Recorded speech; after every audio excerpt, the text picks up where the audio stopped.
Hey everybody, welcome to What the Flick, Girls Season 4, Episode 2, Triggering. Alonso, Brett, Bree, Anna.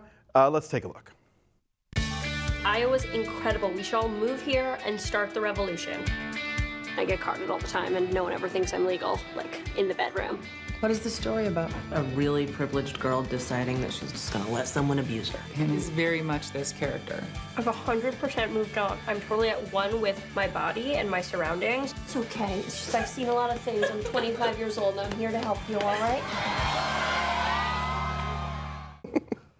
So yes, Hannah goes to Iowa, but brings a little bit of New York with her Right. everywhere she goes. So I had the privilege of watching this episode with my mother, Oh yay! who had never seen Girls before.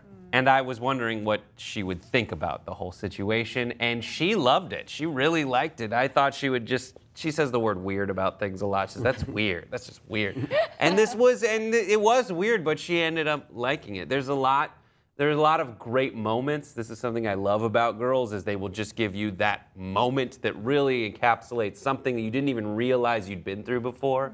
For example, I want to start with that writer workshop where everyone's sitting around a table. They have all the people that are in the Iowa Writers Workshop and they're analyzing each other's story, and that dynamic was captured amazingly. Yeah. That was the best scene in the entire episode. That was probably the only scene I liked in the episode, Really? and I'm a big fan of Girls.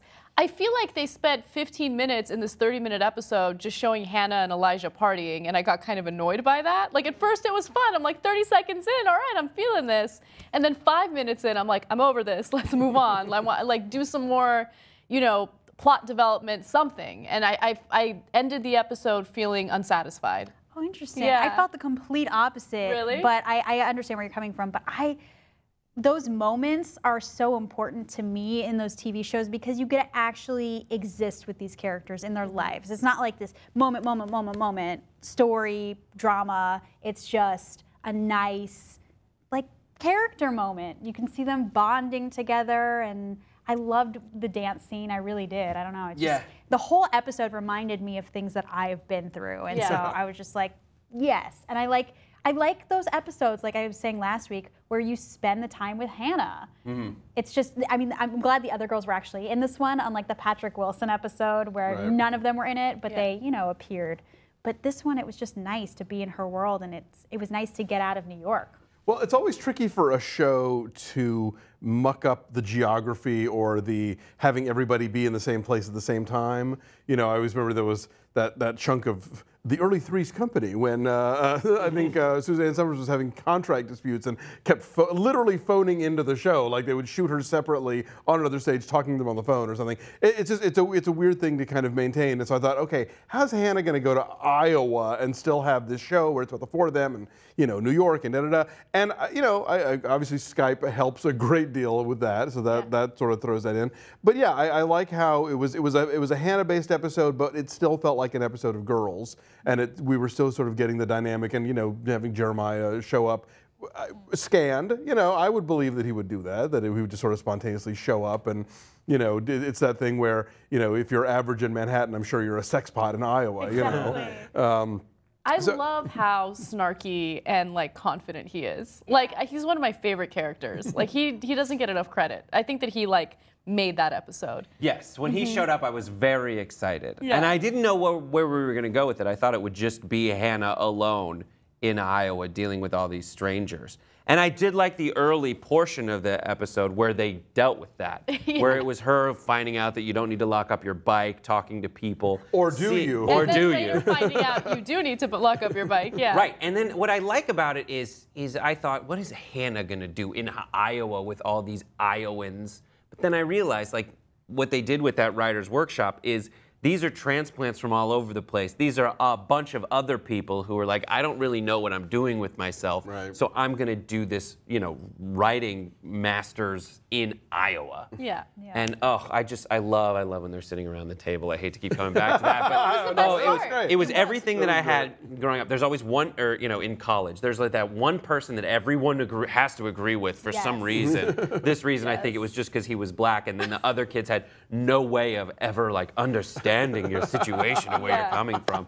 And then just like that terrible person who is just like writing off everything that someone else is writing about. Just in a super personal way. Oh, so terrible. Yeah, like I feel like that scene provoked a lot of emotions, right? So I actually thought what Hannah had contributed to the workshop was interesting and great, and I didn't see it as something that was like, it was described as a privileged girl liking to be abused, right? Yeah. And like that wasn't my perception of it. I thought that it was dark and it is supposed to provoke negative emotions. But at the same time, like all the other crap that all the other people were saying were like literally pissing me off. And then like the instructor or the professor in the workshop was like making me upset. And I like that. I like scenes that like actually get me rooting for the main character and all emotional. I think she also took this as an opportunity to address people who don't like what Hannah or what Lena Dunham is writing about. I was going to say, yeah, like they're speaking for the people who are the critics of this show, Right. Yes. in a lot of ways, Yeah. Desiree Akhavan, who plays the dark-haired girl who sits next to her in that and tells her not to lock up her bike,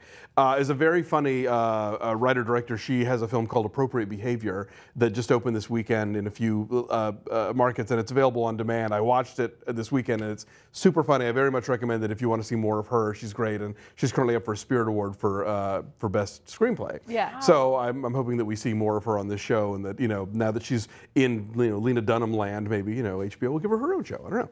Yeah. Amazing. I did like also at the party, we were talking about the party scenes, that when you see that Hannah is at like out of her element and in a really bad place, then she gets drunk, she's happy, she's back in her element, and it seems like she's gonna help out this girl who's waiting for the bathroom.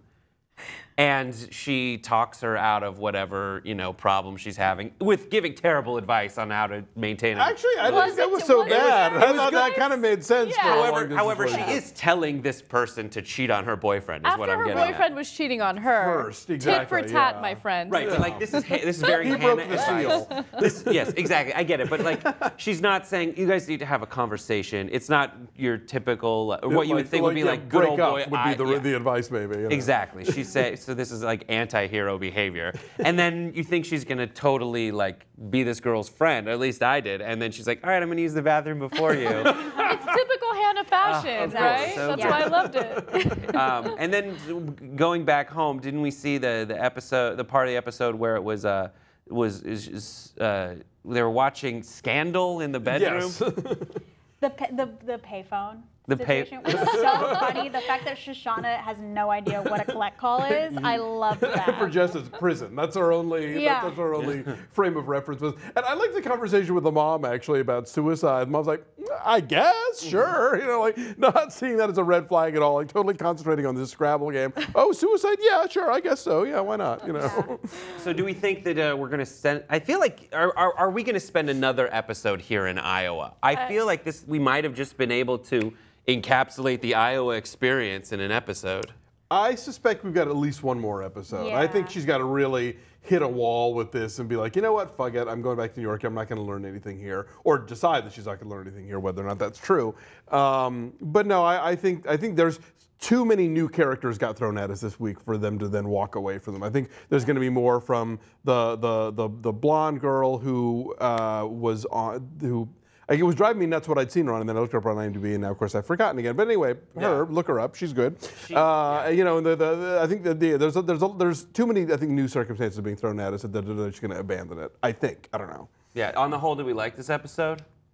I'm gonna Anna's say kind no. of did not like it. It wasn't one of my favorite episodes. Like again, I wanted to know more. I know that it was Hannah. It's centered on Hannah, and you did get a little bits and pieces of other characters, but I don't like that. I wanted to know what was going on with Adam. I wanted to know what was going on with Marnie and her affair, and like She's knitting a scarf. She is knitting a scarf, right? But I wanted more. I wanted to see that poor guy, not poor guys, but that guy's girlfriend and like what's going on with that. I know we'll get that later in the season, but I'm greedy. I want it now. That's going to be a moment. Yeah, it's going to be great. If the show had sweeps, it would be all about when she finds out what's going on. I loved this episode because for once it wasn't about her relationship with a dude, or it was just completely about her finding herself. And so towards the end of the episode, she just kind of lets loose and has fun because it's been a while, for her character. So. But is it weird that she needs a dude to come and someone else from her old life. This whole thing was about She's getting very away. Codependent, yeah, but it's not about her love life. It's more about her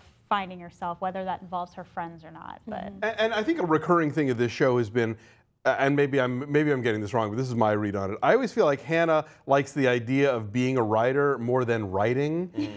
Yeah. I think she wants to wake up one morning and have the novel of her generation sitting on the bedside and not go through the actual heavy lifting required to get there. And I think that she's going to find that Iowa is all heavy lifting. Yeah. You know, that's going to be the challenge here. It's like she talks a good game, but we've seen in the past whenever she's had deadlines or when she's had opportunities that she's fucked up in one way or another, I think at some point it's going to be like, this is hard, I don't want to, you know, but I don't know, we'll see. We'll see where we go. Yeah, she couldn't even handle a bat. That was hilarious. So would you, if She she doesn't had have, I she would doesn't have have a a tennis similar racket. What are you going reaction to do? what would you do if there was a bat in your house? I What- would probably leave. Would you Once there was a sparrow, down. I don't know how, but a sparrow got into my apartment. I didn't know what to do. I couldn't get it out, so I literally left. Then I came back hours later and it was gone. Oh my God. That was the way I dealt with the sparrow. wow. Yeah. I would open all the windows and grab a jacket and go, I don't Yeah, know. I would open up the windows, turn on the light. Because aren't they They dark? don't like the light. I love it. Oh, there we go. Yeah. Smart thinking. So see the things you learn tuning into this. I will be at Sundance next week, but these folks will be here, so come back and see us.